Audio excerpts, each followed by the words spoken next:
We're going. Awesome.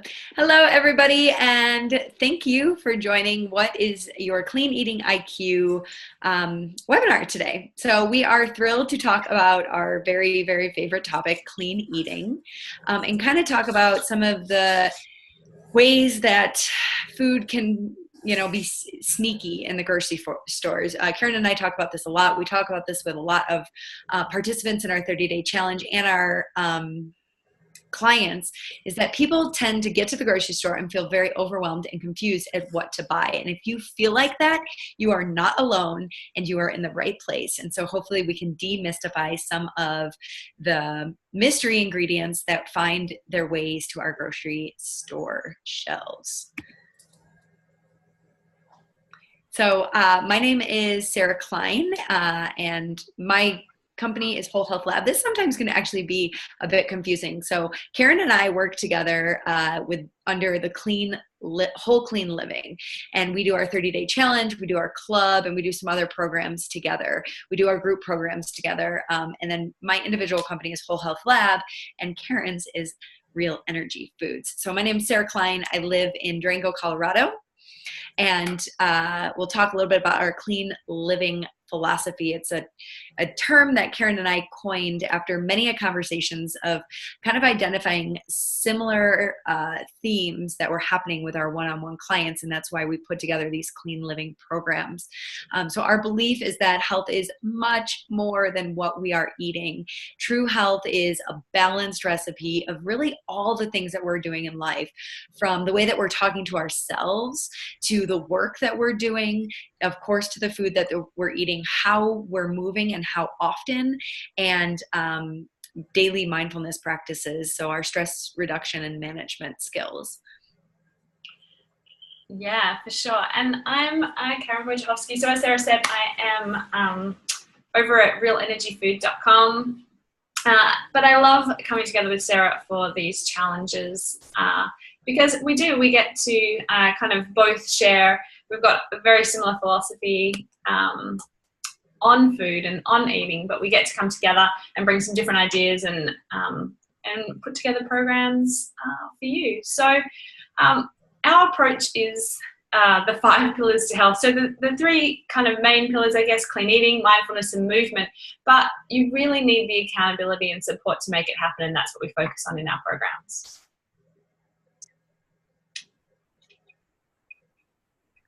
So we put together in the last probably month this quiz, and it is up in the chat. I reposted it, so hopefully you guys can see that quiz and the URL on that quiz. And we are going to take 5 minutes and have you guys all go and take that quiz. And then get your clean eating results, your IQ, and then we can come back and kind of have a conversation and move forward with maybe a better accurate score of where we currently are. So go ahead, click that link. If you can't see it, let us know, kind of wave, and hopefully we'll see you. And then, yeah, let's see what your clean eating IQ is. We hope you enjoy it. It should only take 5 minutes. And if you are listening to this as the replay, we have included the link in your email with the replay, so you can use that one. Enjoy.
Karen, shall we get back? How's our timer going?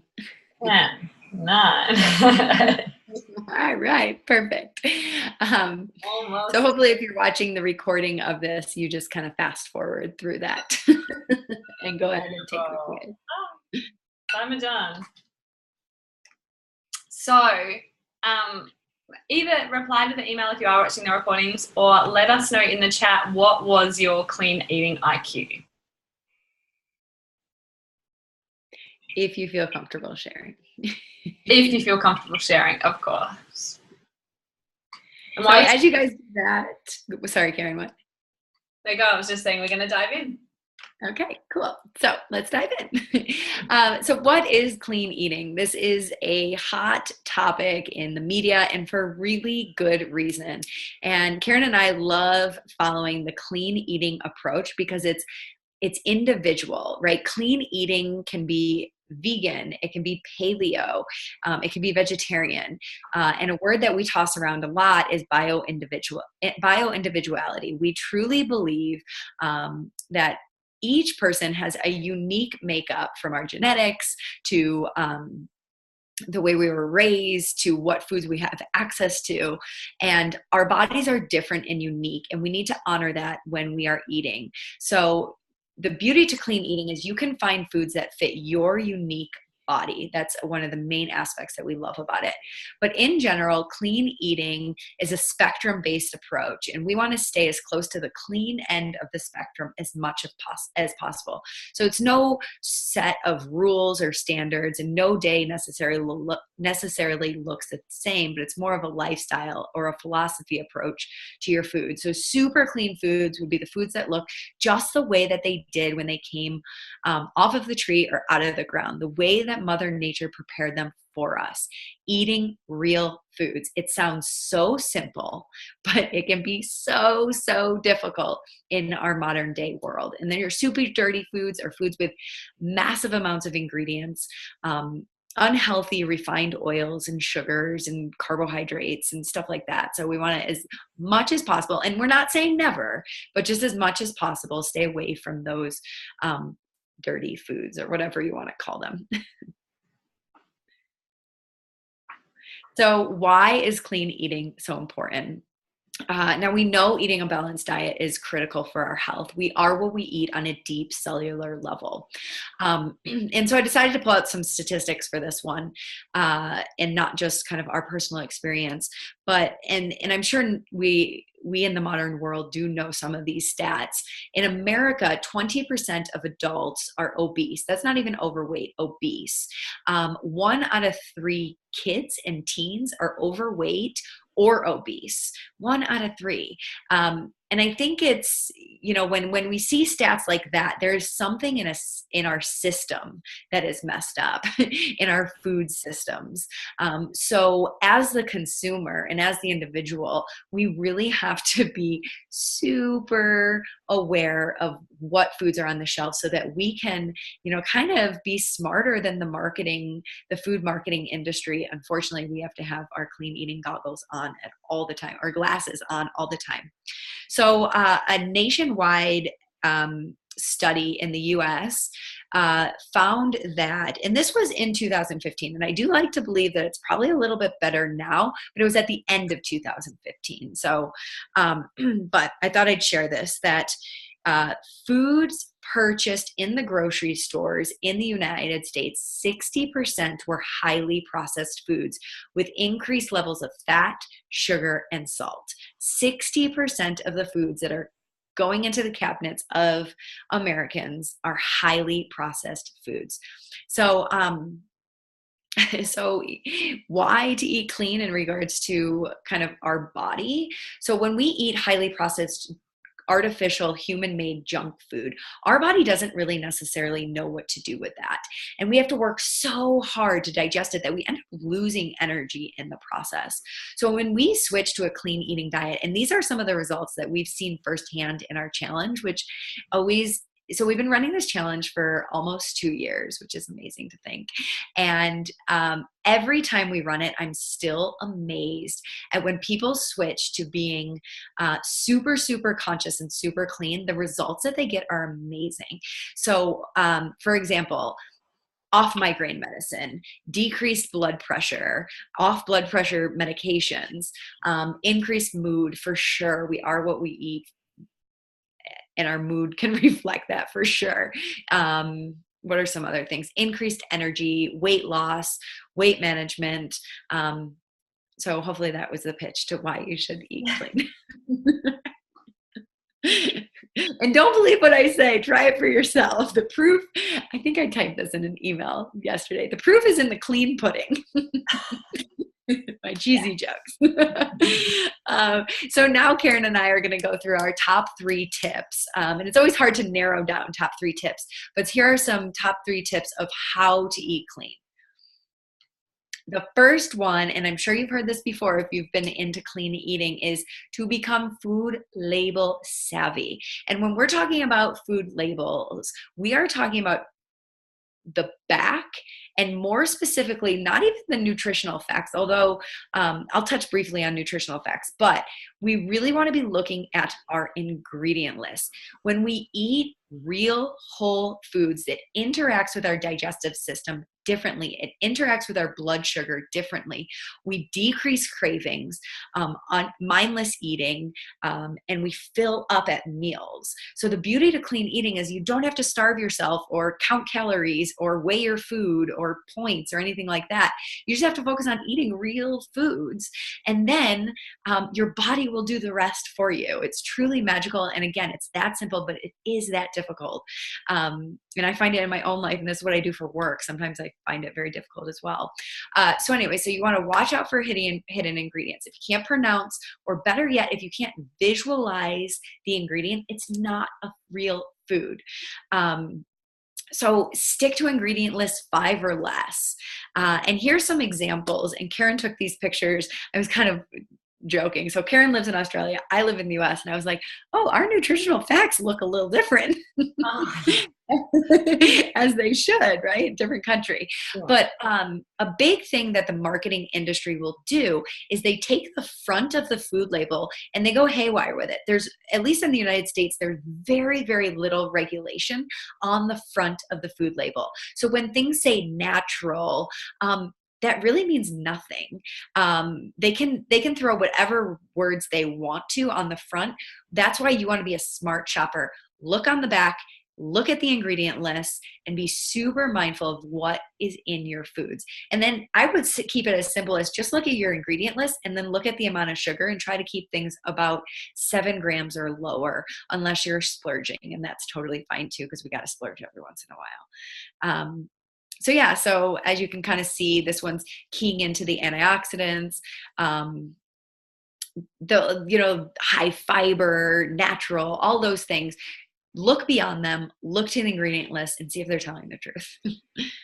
Yeah, and I think another thing, just when you're looking at, even if you are looking at the nutritional information, which of course it's all about the ingredients, because nutritional information can be difficult. But if you are looking especially at something like cereal, I think really making sure that you're looking at the per 100 grams. Or do you guys have, in Australia it's per 100 grams, and that is the percentage of sugar. So here you can see that there's 21 grams of sugar per 100 grams, which means that this cereal is actually 21% sugar. Whereas if you look at the serving size, often they make the serving size so small that it looks like, oh, maybe there's not that much sugar in there. They might use 30 grams as a serving size for cereal. And I don't know about you, but 30 grams of cereal is like a little handful, and nobody eats 30 grams of cereal. So yeah. And then the question is it worth that? Is that meal worth it to be and kind of start your day off like that? Yeah, for sure. Oh, and one more thing on that is if there's a sugar, which Karen's going to talk more about, but in the first couple ingredients, that means that it's the highest percentage. So the first ingredient in the ingredient list is the highest percentage of food. So if there's sugar in the first, 3 to 5 ingredients, which hopefully we're eating things with less than 5 ingredients as is, then there's a big amount of sugar in that. And they can kind of split, they'll put different types of sugars in, and then that can mess with the actual grams per serving. So there's ways that they can kind of manipulate it. And again, that just comes down to read your ingredients. And if there's all these mystery ingredients or all these extra names for sugar, you know it's definitely not a clean food. Yeah, you can see with this one, sugar is actually the third ingredient. So yes. Yes. Yeah, just it. There's lots of sugar in this cereal, which looks like it could be a healthy one. They've got no artificial or flavors, but a hell of a lot of sugar in there. So yeah, that leads on to our next tip, which is skip the sneaky sugars, which is kind of what we've been talking about. There's all these different names for sugars these days that they put on the labels, and really sugar is, you know, when I see clients remove sugar, it's one of the biggest bang for your buck things you can do in nutrition. It just makes you feel so much better, but it can be so hard. It's put into all our food, all our processed foods these days. If you're eating processed foods, it's likely that there is a lot of sugar added to it.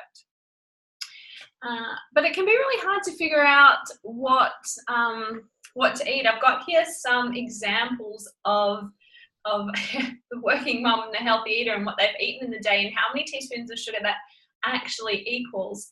And the World Health Organization recommends 6 teaspoons, no more than 6 teaspoons of sugar a day for women and 9 teaspoons of sugar per day for men.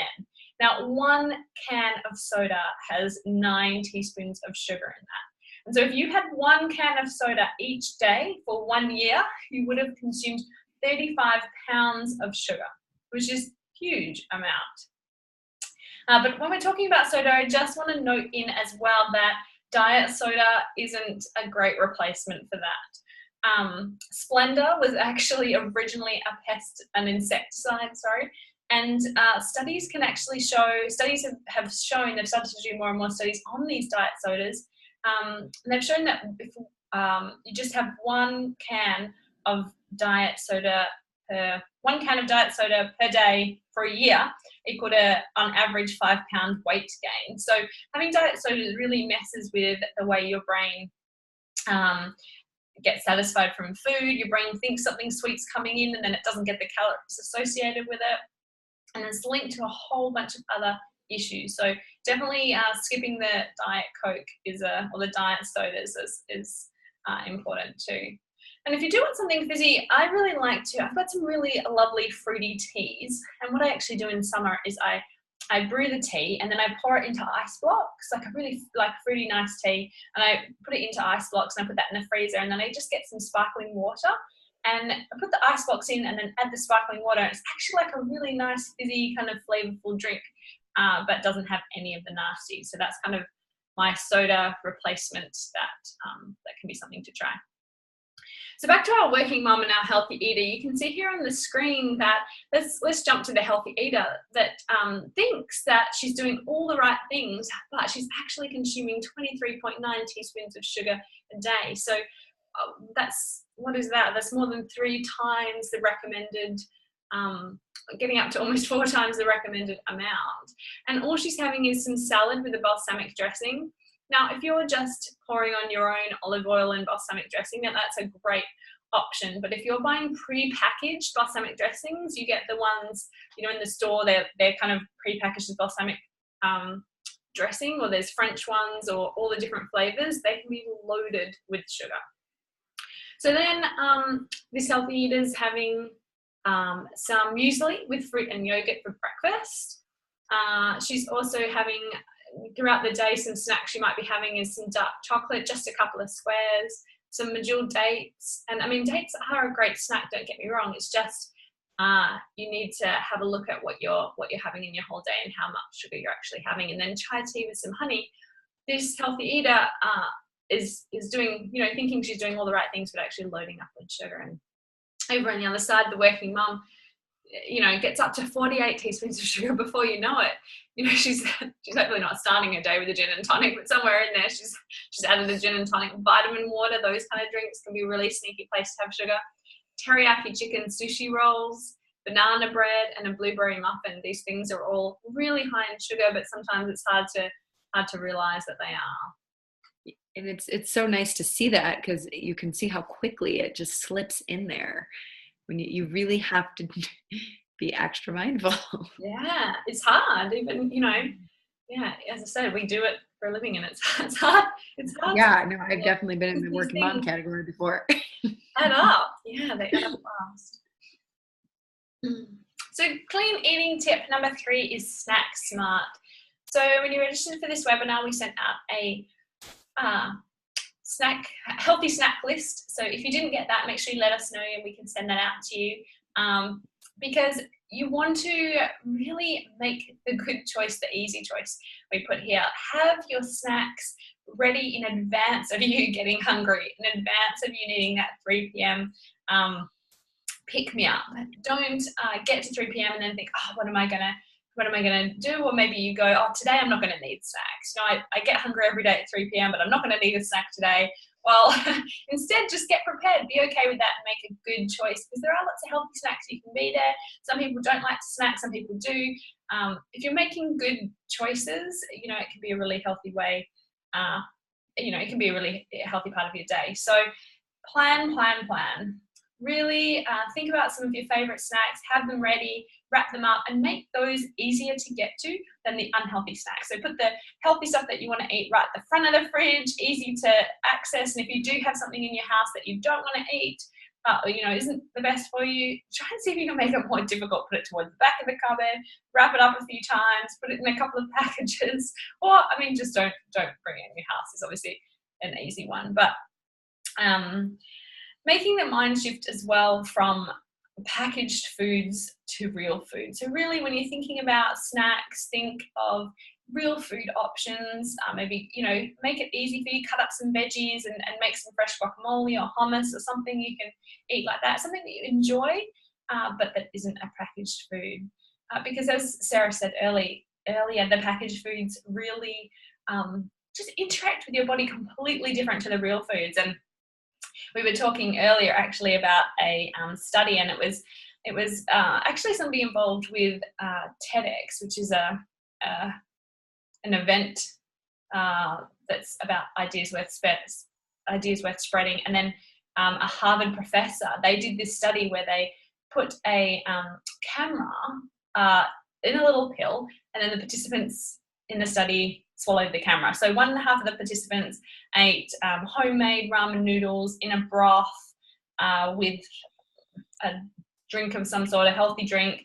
And then the other side of the participants, they ate the kind of packaged noodles that are really highly processed and a blue Gatorade. And then both sets of participants took one of these little pills with a camera, and they filmed the food being processed, digested in the stomach. And there's actually lots of videos of it on YouTube if you want to see it. So if you do want to see the video, let me know or send me an email and I'll send you the link to that, because it's fascinating. The people that had the Gatorade and the processed noodles, the body just doesn't know what to do with it. Hours and hours later, you can still see the bite marks in sections of the noodles. The whole camera is blue. The other one, you can see it starts to digest. The food is broken down. It's an amazing study to really just think about what happens once you eat this food and how your body has to process it. So real food, not these kind of Franken foods, is the way to go, and being prepared and planning just helps so much. So we want to touch a bit on the clean relationship to food as well, because as Sarah said, one of the things we love about clean eating is that you just focus on eating real food. You don't have to focus on calories or, cutting out whole food groups or being on a strict kind of, a strict protocol. And as a recovered chronic yo-yo dieter, I know that those kind of plans don't work. We're all different. And so we all need to really figure out what works for us. So really focusing on the quality of your food, the highest quality that you can get, depending on where you are, and then also how you eat can really, I know for me, really transformed my relationship to food. So just focusing on quality instead of kind of dieting and different, strict ways of eating, and then also how you eat. Eating these days we're eating on the run, in our car, in front of the computer. I must admit, I am guilty sometimes of eating in front of my computer and trying to get something finished. But most of the time, I really do try to take the time to sit and mindfully eat, because it just not only prepares your body for digestion. You know, when we're stressed, when we're busy, our food, we just don't digest our food as well. But it also helps you realize that you're full. You know, you can eat, you might have done this, you can eat so much more mindlessly sitting in front of the TV. Like if you're sitting in front of the TV, you just seem to be able to keep eating forever. Whereas if you actually have to sit at the table, you're eating a meal, you feel full. So it can be a really good way to start to get back in touch with your body and help just regulate, help improve that relationship to food, help your body regulate how much you need to eat. The other thing I wanted to say here is start, if you are, if you are getting cravings, or you are finding that there are different times of day when you just head for the cookie jar and can't stop, have a little bit of a think. And you if you've followed us, you will have heard us talk about this before. Have a little bit of a think about why you might be getting these cravings. For me, it's always I'm tired, or it's not really bored, it's like as a procrastination thing. So I have to do something that I don't want to do. That's when I turn to food. Or if I'm tired, that's when I turn to food. But knowing that, it takes the emotion out of it. It takes I've got to willpower through this.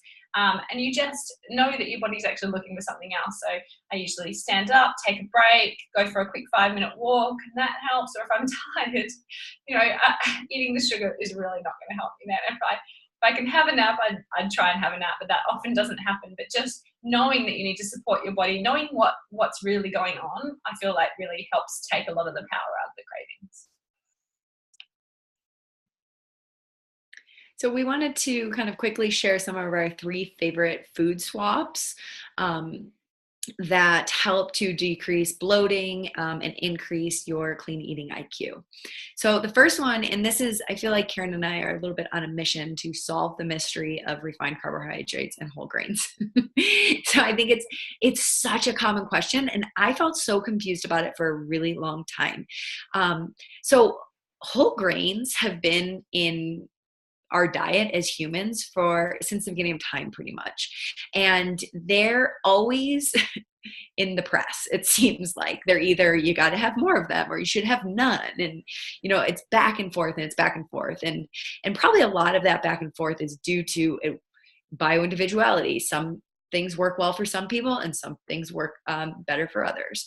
So, but at the base, a refined carbohydrate gets converted into sugar and then stored like sugar. So your refined carbohydrate, let's start from the beginning. A whole grain is something that you're cooking from the seed-like state. So if you are buying it and it looks like a kernel and then you're boiling it, that is a whole grain.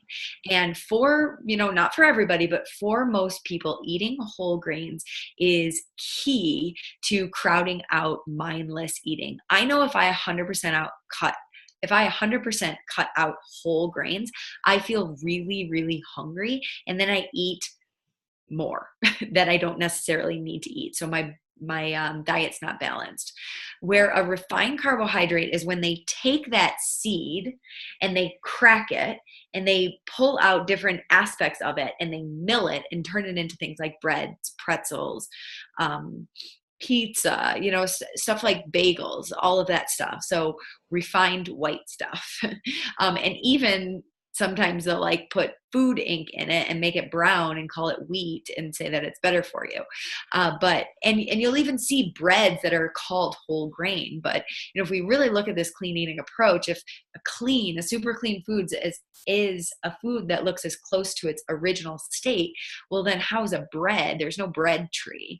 How is a bread a whole grain? So as much as possible, make those whole grains. And what is a game changer for me in my house is to cook a whole batch of whole grains and stretch it out for a couple days. So I'll throw quinoa in my eggs. I'll throw quinoa in my salad. I'll put it on the side with a protein. And then there we go. I've had it for 3 meals, and I'm feeling really satisfied and balanced.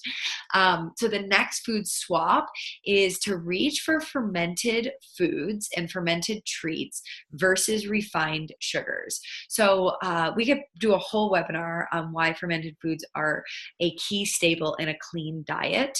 They really help to balance your gut microbiome, which helps to balance your mood and your digestive health. So getting the right amount of fermented foods in your diet is really, really good overall. But they have this magical trick that everybody should know about is if you have a sugar craving or even like a crunchy, salty craving, if you have a craving and you go for the naturally fermented food, your craving's gone. It's amazing, and I highly suggest trying it. Now, again, you have to be a smart shopper. When I was actually at a conventional grocery store here in the United States, and I went to the pickle section and I could not find one jar of naturally fermented pickles. All of them were made with vinegar, which means that vinegar just creates that fermented taste, but it's not actually fermented. Where fermentation takes time. So a lot of food industry will kind of skip the time, add the flavor, and call it a day. So you want to read your ingredient list, and there should be no vinegar in your pickles or your sauerkraut, and then they're naturally fermented, and then they have all the good all the good gut bacteria, which will help your digestive system. So hopefully that made sense. If it doesn't, post up a question, and we're happy to talk more about that. But try that trick out. Let us know what you think. It's magical. Okay, and then another food swap is in the Western world.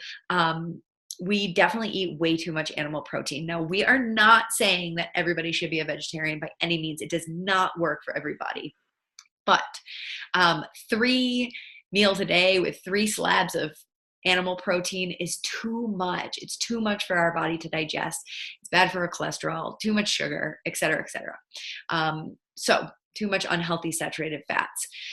So try, if you're a big animal protein eater, if you grew up in the mindset that there should be an animal protein at every meal. I know I grew up in that way. A lot of people did. Try 1 meal a day to be plant-based, 100% vegetables, and think of plant-based proteins. And you can get a really good amount of protein from plant-based. So your nuts, your seeds, flax, leafy greens, peas, hemp, the list goes on. So 1 meal a day, 100% plants, and see how you feel. So Karen and I separately just came across this research study, which we're both super psyched on because it's what we're always saying. Know the missing ingredient. We truly, truly, truly believe that the missing ingredient to meeting your goals is accountability. And a little plug to Karen. Karen and I met in nutrition school, and we were in an accountability group, and we just kind of hit it off. And I know that from my business side of things and my health side of things, because we talk all the time, having somebody that I have to check in with and say, I did do this or I did not do this, is a game changer in my productivity and my health, truly. So this research study found that the likelihood of you meeting a goal, if you just have a goal, is 10%. If you consciously decide that you will do it, then it's 25%. If you decide when you will do it, you're up to 40%. So putting a date down is really critical. If you have a plan to do it, you're at 50%. You're still not at 100 here. And if you commit to somebody that you will do it, so tell somebody that you're going to do it, you're up to 65% of success rate. Now here's the game changer. If you have a specific accountability meeting with somebody that you have committed to, then you're at 95% likelihood that you'll meet your goal. And we all know this, right? But for some reason, we think that when it comes to health habits, we should just automatically have it all together all the time. That's craziness. So what I do for work is I'm a health coach and I teach yoga, and I still have accountability partners for my yoga practice, for my exercise routine, and for my eating.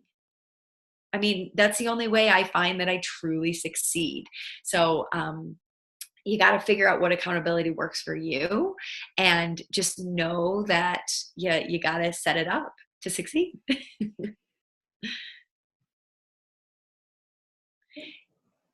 So just quickly, 3 ideas to increase your accountability. 1 is to find a coach. That's a huge game changer. 2 is to create a community, right? There's so many amazing Facebook groups out there. Join some kind of online community, or find a specific accountability partner. Or maybe find the accountability partner and then join the group together. So question for you to really ponder: would accountability support you in making your health habit changes? Take a moment and think about that. And then how would you feel if you focused on clean eating for 30 straight days? I know I'm ready for it.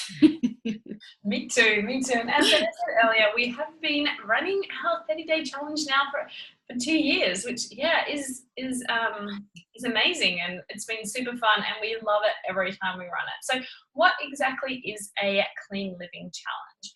Well, it's a whole body and mind reboot for 30 days. So it's 30 days to focus on you and getting these health habits on track.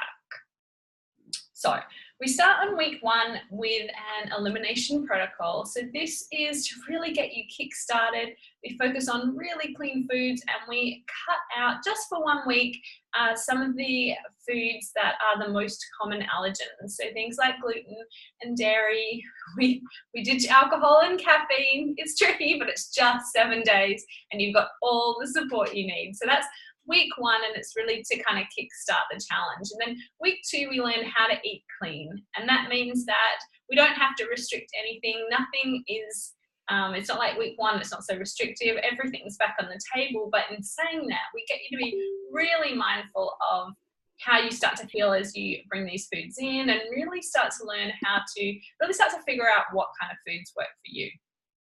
Week 3, we focus on stress, because stress and being mindfulness, because this is a huge one, and it can be impacting your health more than perhaps you're aware of. So we get some really good habits going there, and learn all about what stress is doing to your body and how we can minimize that. And then week 4 is all about movement. So we focus on learning about that, and really making sure that we are doing 30 minutes of exercise every day for the challenge. And this doesn't mean 30 minutes of a hardcore workout at the gym. We just want you to get 30 minutes of movement every day.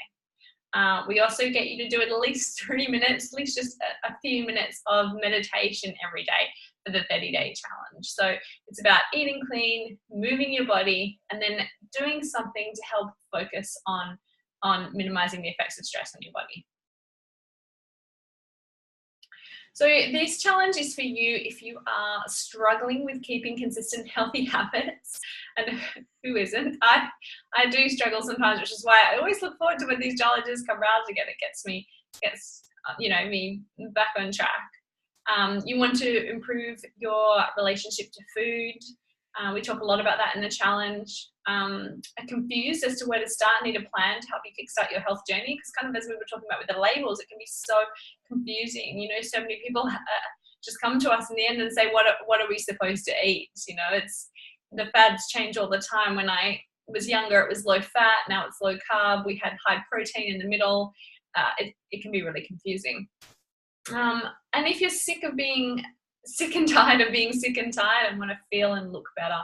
So, we weren't meant to be tired every afternoon and have low energy. We're meant to really have high energy levels throughout the day and really, really feel good.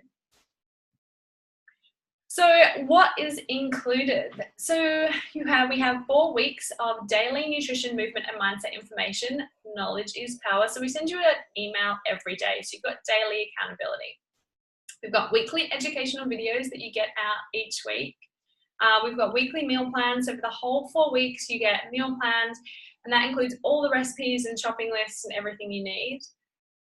We have weekly live group coaching calls. We all jump on a Zoom call like this together, and you can ask questions, and we can go through some of your specific challenges or things that you're working on. So that's really great to connect with all the other members as well. Hands-on support through our Facebook page and email access. So we have a amazing Facebook group community that builds there, and of course you can email us anytime throughout the 30 days. So you really get some personalized support if you have questions. Access to our habits tracking app to keep you on track. So we use an app that gives you a score throughout the challenge. So we run a bit of a competition, and we've got some amazing prizes there as well. And it's not, again, like how far you go, it's just meeting the 30 minutes of exercise, getting your meditation in, and choosing clean foods. Recorded meditations and tips to stay motivated. So if you've never done meditation before, we've really got some things to support you, and some 3-minute recorded meditations so that you can get started easily. And an accountability partner. So we set you up with an accountability partner, and we really encourage you throughout that 30 days to talk to your accountability partner, at least set up, a couple of calls, and then that's just an extra layer of accountability to make sure that throughout the 30 days you're getting the results you want. And so this challenge, the 30 days, everything we've included there is $97. Mm-hmm. Yeah, and if we sold those all individually, that's what that other price was. Yeah. So as back here, the 4 weeks, the group coaching calls all add up to $887. But when we put it all together in a package, we're just the investment at the moment is just $97. So in 30 days, Sarah talked about some of the amazing results we've been getting, and the first couple of times we ran it, we were just, we are every time, we're overwhelmed when people write back their amazing results. It's so amazing to have put together a program where people really start. It still surprises us for some reason. I was going to say that. It's so cool. Wow, that's amazing. It's so true. It's so true. Like, we know this, but it's still amazing to hear. We do. So yeah, in 30 days, you'll have more energy, increased productivity and creativity is a big one, more focus, no more brain fog. Who suffers with brain fog? That can be a huge one for me if I'm not eating well. Feel better and more confident. We have people lose weight as part of our challenge. Improve digestion. Feelings of being in control and reduce stress levels is huge. Health habits feel easier and more sustainable, and that's a big one. We want you to be able to set up some habits that you can take forward and keep going with. And a ripple effect in other areas of your life. I really first got into really wanting to do health coaching because when people are tired, or when people are sick, or when people aren't feeling great, it affects every other aspect of your life, and they don't go and do the things that they were born to do or want to do. Everything's harder when you're tired. So when you get on top of your health, it's amazing the ripple effect that it has in other areas of your life. So we'll just kind of bust through some of these challenges. I'll just some of the testimonials that people have shared, and there's more of them on the website if you want to read more. But this one, Barbara, who lives in Massachusetts, was a chronic yo-yo dieter, and this program really changed kind of her relationship to that yo-yo dieting. She lost weight, and definitely didn't. And I love how she comments about she likes her recipes, which is great. That's a big part. We don't want you to feel deprived, but nourished and eating. If you're eating the right foods, you don't have to focus on how much. And really good healthy food tastes really good too.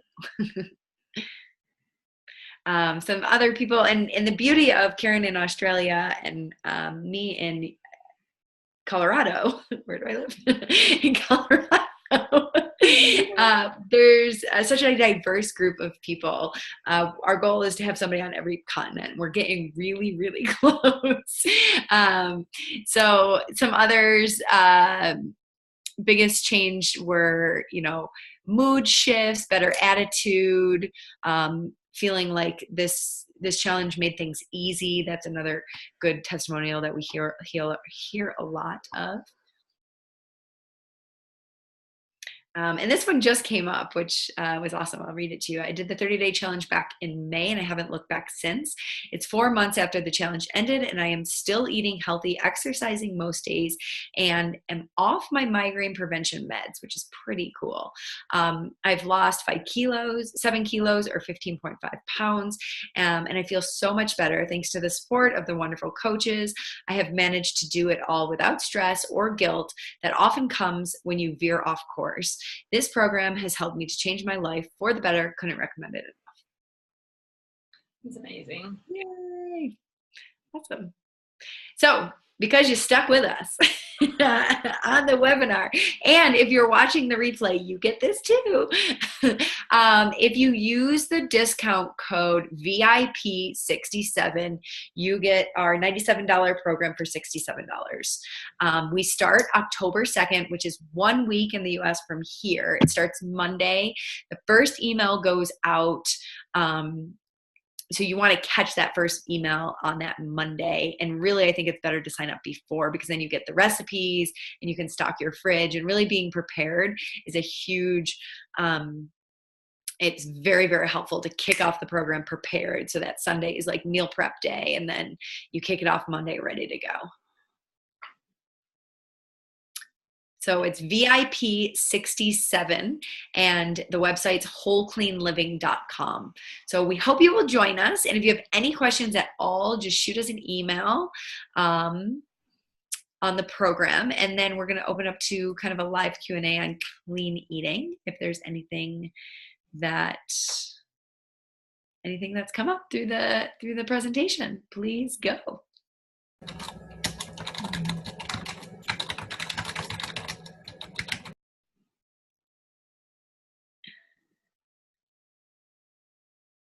Or we can maybe unmute. Yeah, we can unmute you, and you can have it if you've got any questions.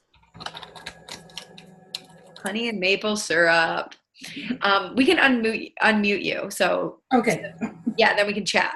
Okay. Yes. Because I've been making, some of the recipes, the energy balls and the coconut squares and stuff.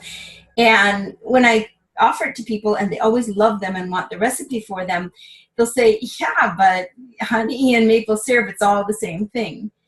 But this is my answer. I usually say there's more nutrition in honey or maple syrup. Plus, there's a lot less of it than any amount of sugar that you would have if you had made cookies or something like this. So you're eating less sugar at the time, and therefore I feel like it's making me want to eat fewer of those, even the coconut bars or whatever. Totally. And maybe I'll take this, and then Karen, I'd love to hear what you have to say. I usually say sugar is sugar. Natural sugars are better, and exactly what you say is because each natural sugar, like honey or maple syrup, have different nutrition profiles. So there are positive nutritional aspects to those. Mm-hmm. But it's all about, when we are talking about, it is about quantity. So if we're eating like 7 energy balls in a sitting, like that's way too much. Okay. But when if it's crowding out the refined carbohydrates or some kind of craving, then it is doing its job. You just want to be mindful about your quantity. And then also, when I'm working with people, I always want to get really clear on what is their goal at the moment. If you're kind of in that, like full clean out zone where you really want to make a drastic change on your health, then you're going to have to do things really differently. So maybe cutting down on them in that moment is good, but knowing that they are natural and they're way, way, way, way, way better than all the refined stuff. So do I eat them? Yes. In low quantities? Yes. I see. Okay. Yeah, I mean, you're right, because the energy balls, everything else is on your list of good foods or superfoods or power foods or whatever, except for the honey or the maple syrup. So for me, definitely it's crowding it out, but I don't eat 8 energy balls at a time, but I can get up to 3 sometimes, and still I know I'm actually going to make them this week, and they're amazing. And this is Karen's tip: freeze them. They freeze really well, then you can't eat them all. You did tell me that, so I started putting 2 in a little wrap and putting those. So I have packets of 2 in my freezer everywhere, and my husband's like, "What are these little things crowding out our refrigerator?" I'm also, coconut squares. Everybody loves them. They're just amazing with the matcha in them. Yeah, it's amazing. So I definitely am a fan of a piece of dark chocolate after my dinner. So, Okay. you know, a little dark chocolate, if you get like 77% cacao or higher, you're looking at like 3 or 4 grams of sugar and full of antioxidants. Cacao is considered a superfood because of its nutrition profile. So, All right. And I find that when I make things with things like honey and maple syrup, I don't get the same feeling afterwards. I mean, I completely agree. You gotta watch it and not go overboard. But I find that if I do end up eating something with refined sugar, I'm out. It just doesn't make me feel good. Whereas it doesn't make me feel bad when I have those kind of homemade bliss balls. You know, like even if I end up having a few, it just doesn't at least have that real energy drain quite the same as when you have the refined sugars. It must be the other things in it as well, I guess, the chemicals and the different other things that you're getting. You know, usually when you're buying something with refined sugars, it's processed, and so it's got chemicals or it's got other things. There's bleach in white sugar. Yeah. Sorry? And you have all the white flour and stuff in it. Yeah. Well, so, Yeah. And so it's also those things that you're missing out on. At least you're just having you are definitely still need to watch the quantities, but at least you're just having that. You're not also having, you know, chemical 5, 6, 7 or colors or those kind of things in there. Right, yeah. Okay, so it's better than, but it's not perfect, is what I'm figuring.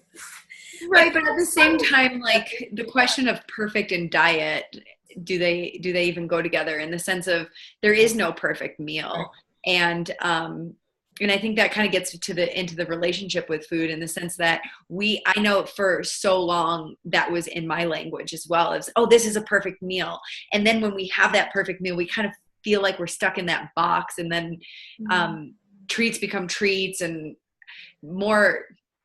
I think that it's more about like moderation is right. Moderation. Yeah. And like if you exercise that day, then heck yeah, have an energy ball. Third one. You know, I would do that. I'd like go jogging 10 minutes, eat a ball. 10 minutes, eat a ball. That's like I like it. They're so good. They really are. Well, wait, so I just wanted to confirm this. So because I said this maybe a couple weeks ago after my big vacation, and I didn't feel good, even though I was telling myself it's okay to do desserts during vacation. But anyway, so I'm wondering if I'm still getting too much sugar because I still get lots of cravings. And it's because maybe in addition to a couple of energy balls each day, I do eat fruit freely. Like I try to limit the smoothies. I used to be putting an entire banana and a lot of apple or something in there. So I'm cutting down to a little bit of banana, a little bit of like pineapple, and the rest would be veggies or something. But so how many grams of sugar is a good goal for if you're trying to cut down on sugar, be at a healthy level? Yeah, so 9 teaspoons, right? 9 teaspoons, okay. Well, six teaspoons for women. 6 for women. Sorry, 9 for men. 6 teaspoons for women. Okay. And right. I mean, but you know what? Go ahead, Karen. I was just going to say, but within that, I mean, so you still, you know, want to keep that with fruit, and you can, you know what, you can always eat too much of a good thing, but fruit does have a lot of fiber and often is better, you know, if you are feeling like something sweet and you would have gone for the refined sugar and you have a piece of fruit, you know, I think that's loaded with vitamins and minerals, and it's just such a better swap. And it's so much easier to eat 5 cookies or even 5 balls or 5 whatever than it is to eat 5 apples. You know, 5 apples starts to feel like that's hard to sit and eat. Yeah, I totally agree with that. That's true. Yeah. And I have a question also about medjool dates. So I haven't been able to find that specific name on there in Japan, but they have dates in almost every grocery store. Is there something different about medjool dates than other dates? I find that they're a little more sticky. Okay. That's all I would say too. They're just like a little bit kind of almost like softer, and so they blend a little bit easier. But you can soak the other dates. So if you buy dates that don't feel super sticky, and they're not going to maybe, you know, they're in a lot of the superfood or the balls recipes and stuff, they create like the stickiness. Find that they're not working, just soak them. Oh, okay. All right. For like, I don't know. My soaking is usually pretty quick. I'm like, oh, I'm making these. Okay, I'll do it for a half hour. Me too. And most of the time, I love, so sometimes I buy the mature dates, but often I just buy the normal dates because they're actually like a third of the price here. Mature dates are about 3 times the price of the other dates. And so sometimes I get the mature dates, especially sometimes if I'm doing a demo or I did a cooking class, I use those because they are, I just like them better. But day to day, most of the time, I just have the regular dates because, yeah, sometimes, you know, you want to buy the cheaper ones and you can just soak them and. All right, that's a good idea. Yeah, soaking. You know, and if you're feeling like you are kind of having, like you just said, you came off of vacation, and I know after I come off of vacation, my cravings are usually out of whack because I haven't been as clean as I am in my normal day-to-day life. And usually that can be a sign that your gut microbiome's just a little off balance from the indulgences, which is totally fine. So I always just up my fermented foods to like 2 to 3 servings a day, and that usually helps to regulate things. All right, I'll do that. Yeah, but still I feel like next vacation I want to keep myself a little bit cleaner in a way. It's just too hard to get back into a really good groove or something, you know. So I could have done a little better. I think next time I won't say, okay, just go wild kind of thing. I just went wild on the desserts, not on everything else. And it was so great because my sister had this garden. You'd think in Alaska it would be like, I know it's summertime, but I wasn't expecting a lovely garden. And every morning we could go out and pick her kale. And you know, I'm having a kale problem in Japan. So it was so cool to do that. Oh, that's so fun. That's so fun. And they never ate kale for breakfast before. So they were like really psyched about that. Awesome. Because they probably have an abundance. They're like, what do we do with all this kale? But so anyway, I'm going to sign up for the 30-day cool. challenge again this time. Awesome.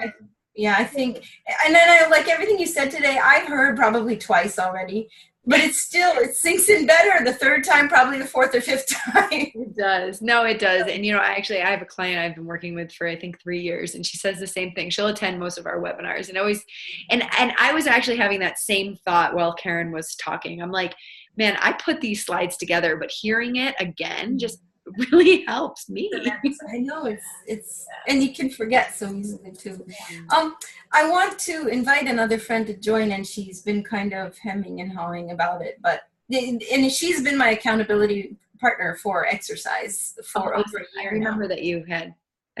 So I would really love her to do it because she's very similar to me in the complaints I was having before I did your challenge in March. I'm hoping I can, but I don't know. I think she feels like it sounds like it's going to be a religion or something. I think I might have mentioned meditation and that got her off it or something. So, well, if she wants to jump on a call, we would be happy to talk to her. So you can kind of CC her if she has any questions or just feels like she wants to maybe, I don't know. Hopefully we don't come off too cultish. Right. Let's say she talked to you. Well, can anybody watch this thing? Yeah, totally. So if you send her the link that you signed up with, she can watch the recording, right, Karen? Okay. Yeah. All right. Yeah. Okay. Yeah. If she just signs up, even though the webinar's finished, in that landing page, then she'll be on the email list to get this recording. Oh, okay. All right. Okay. And so for me to sign up, I just go to whichever, there was an email within the Clean Living, I think it was Clean Living. Yep, it's wholecleanliving.com. Okay. Yeah, you are right. It really confuses me, all of these different places. I know. You know, it's something my mom is participates in a lot of this stuff too. And she's like, I'm just confused. I was like, we are confusing people. All right. Well, I will sign up today. Hopefully my friend will as well. And awesome. Thanks. We're thrilled to have you. Thanks for coming to the webinar. It's always nice to connect. Yeah, really. Thank you. All right, have a good day. I didn't respond to your cute email about your baby and you're pulling the mother card or something like that. But I looked at it probably 3 times already and I didn't respond. I'm so sorry. No, well, thanks for looking at it. He's adorable. I can't believe you do yoga with him. That's way beyond my ability. Hopefully he'll like it, you know, as he gets older. I don't know. We'll see. All right, you guys have a good day. Thank you. Thank you. See you later. Bye.